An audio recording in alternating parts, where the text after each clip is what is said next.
Lansing was expecting to welcome at least 105 refugees this year under President Biden's immigration reform. So far, only 6 have arrived, leaving some advocates feeling frustrated.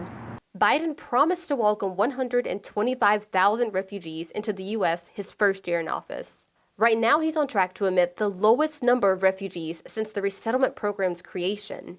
In February, the Biden administration announced its plan to eliminate discriminatory refugee eligibility requirements left behind from the Trump administration. State Department officials began making travel arrangements for refugees who had already been vetted and approved for resettlement in the U.S. But the process is now stalled as Biden has yet to sign the paperwork that would legally lift Trump's restrictions.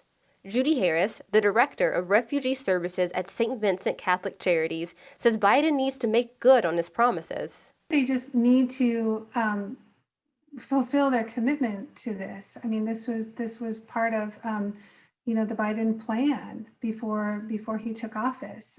As of earlier this month, the Biden administration had only admitted 2,050 refugees into the U.S., according to State Department data. At this rate, about 4,100 people could resettle this year, even fewer than Trump allowed in 2020. Refugee advocate Oster Castaneda says the focus should be Biden's tone toward refugees rather than the numbers. It's not perfect, but it's working. And what I find really important is that the administration is having an attitude of communication and dialogue and finding ways of making things work. And I think that this really matters. For Harris, the Biden administration's work to repair the resettlement system goes beyond the numbers.